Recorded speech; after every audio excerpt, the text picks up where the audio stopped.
All right. Welcome back to TheKempire Live. I'm TheKempire. As always, if you're not subscribed already, be sure to subscribe and hit that notification bell so you don't miss out on any of the uploads. Every once in a while, I like to go live on here and talk to you about some hot topics that I've been talking about on my TikTok, on my Instagram. So if you're not following, everything is at TheKempire. Shout out to everyone that's been commenting and sharing stories with me. I shared a few different stories, and we're going to talk about Nene Leakes in a second, but there's a few stories that I want to talk about first. First of all, as you know, Dr. Dre suffered a brain aneurysm uh, early last week. He's still in the ICU, but there's a story that just came out in regards to his divorce that's ongoing. Well, in legal documents that were filed, and Nicole Young, his soon to be ex wife, is claiming that Dr. Dre put a gun to her head more than once. So the filing that she filed days before says that Andre held a gun to my head on two occasions, on January 8th, 2000 and November 20th, 2001. Andre has punched me in the head or face on two occasions in 1999 and on January 8th, 2000. She also goes on to say that Andre kicked down the door to a bedroom in which I was hiding from his rage in 2016. Andre has verbally and emotionally decimated my personhood to the extent that I currently suffer from post traumatic stress syndrome. And it should be noted that this is not the first time that Dr. Dre has received accusations of physical abuse against a woman. You may have seen the Michelle story on Lifetime, on the Lifetime movies, and a few other people have made claims. Back, I think it was only a couple of years ago, Dr. Dre did not admit guilt, but apologize for issues that he's had in the past. Anyways, according to Nicole, Andre conspicuously omits the fact that the police were called in approximately September of 1995, shortly before our marriage, after he slammed me up against a wall and lifted me off the floor by my neck. It's actually really shocking, but then again, not shocking because we see these stories all the time in regards to abuse, that she stayed in this marriage so long. I wonder what gave her the motivation and strength to get out now. I'll definitely be following this story, but as I said to you before, Dr. Dre's alleged abusive behavior has been in the news for quite some time now. It should be interesting. It also should be noted that this past week, she was also granted $2 million in temporary spousal support. She was actually asking for $5 million. And he actually signed off on this in his hospital bed. Wow. In other news that you might or might not care about, Wendy Williams is back in the news, and it's not really about Wendy Williams, it's about Kelvin Hunter.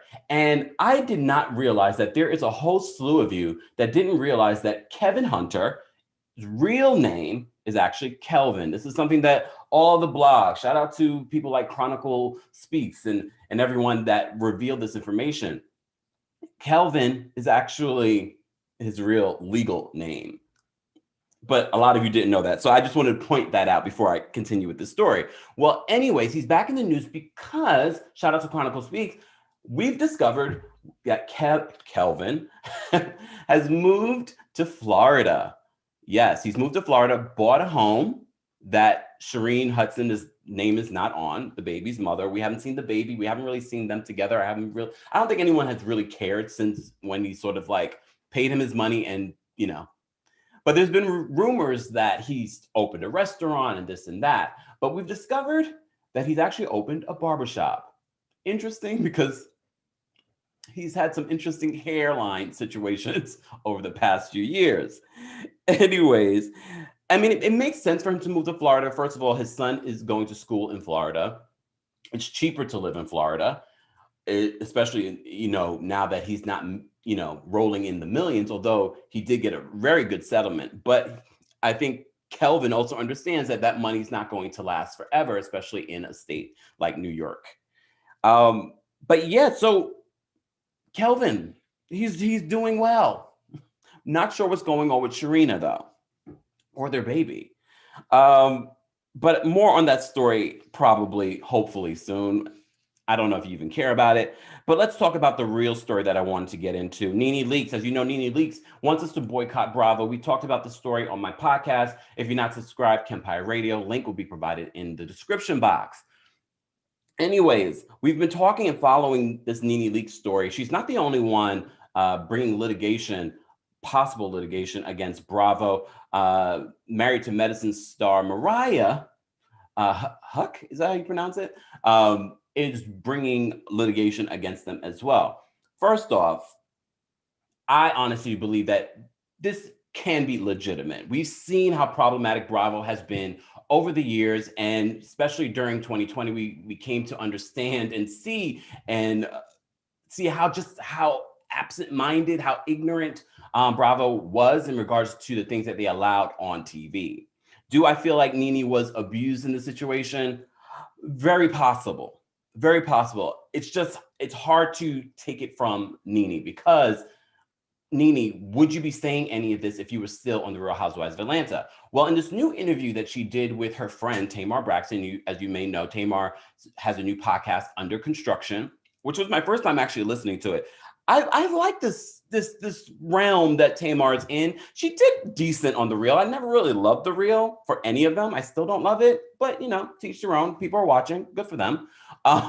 But I kind of like this realm. I like how well produced it is. And this conversation was interesting because, as you know, in the past year, Tamar's had a lot of issues with WeTV, and she's also used her platform to say that she feels like Black women and Black people are not treated fairly in this reality TV realm or in TV or in entertainment.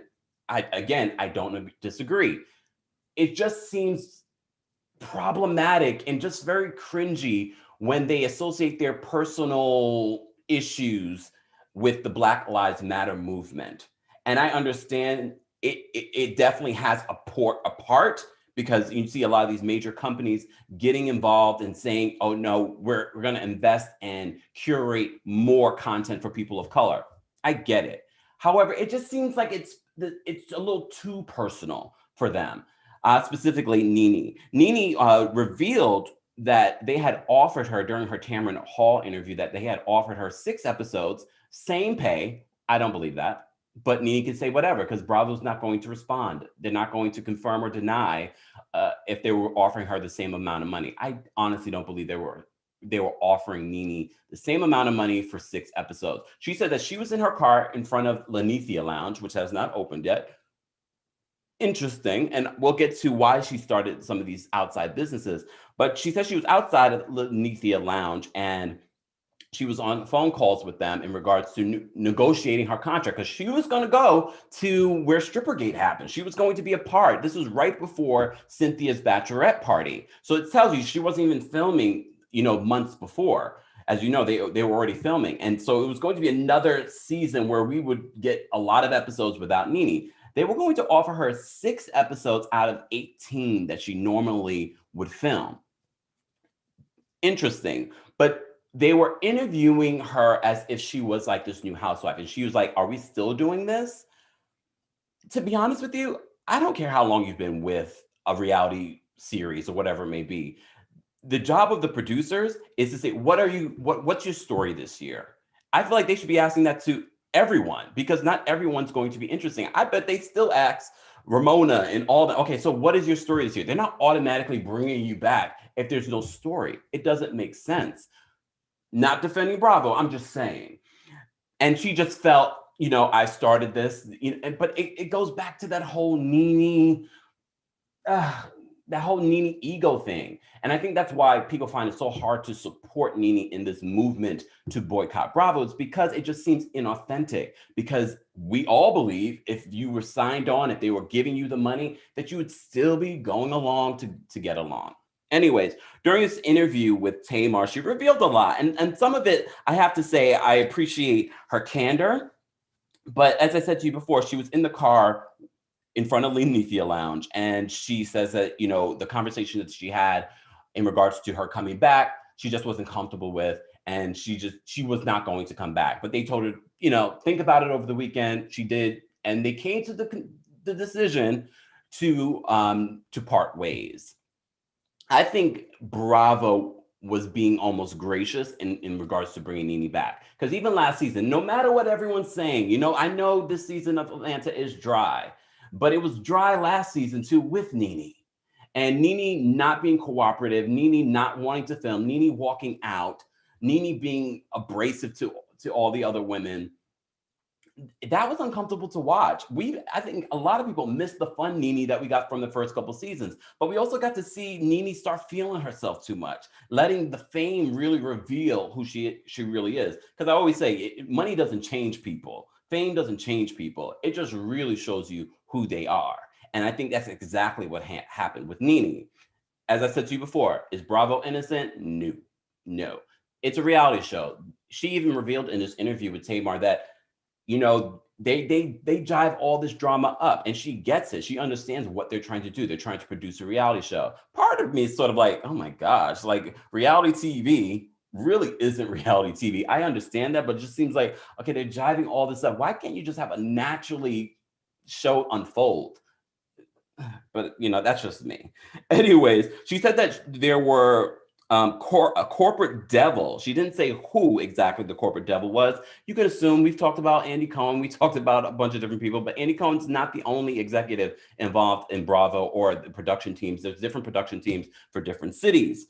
Anyway, she said it was corporate devil tampering with the projects that she was trying to do. You remember Nene really was delving into more acting and things like that. You also recall that there were stories that Wendy Williams' husband had put a kibosh on her possible talk show. Maybe it was the executives as well.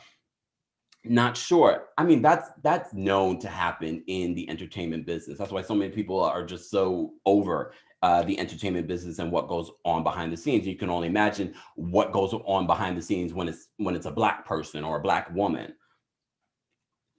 Look, but one thing that I love that she said during this Tamar interview is that she said, because of the issues that she was having in regards to landing TV deals and producing, she ended up being inspired by like a Magic Johnson. And she said, let me open up stores, let me open up a restaurant.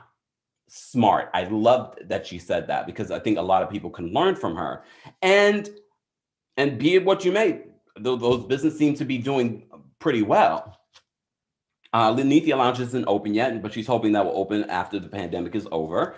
But I thought that was interesting. But like I said to you before, I just feel like, Nene, would you be saying these things if you weren't in your feelings about being not offered what you want? Because like I said before, if they were offering Nene 6 episodes and the same paycheck, I think Nene would be back. Let's be honest. But yes, but Tamar also chimed in and shared her own thoughts in regards to her reality TV experience as well. And like I said to you before, these are two women that are so polarizing for television, which makes them such great television. And don't get me wrong, Nene built the house that is Housewives and Atlanta. Tamar really brought a lot of great entertainment and helped build WE TV and bring a lot of people to WE TV. Of course, they have other great programming, but when it comes to a Black audience, I have to say the Braxtons and all those spinoffs that Tamar did really helped build that network. And do I think they've been problematic? Yes. But do I feel like these women are utilizing the pain of what other people are going through, like when it comes to police brutality and the Black Lives Matter movement, to their benefit and their paycheck? It's just a little too close for comfort. I'm not going to say it's 100% that. It's just a little too close for comfort.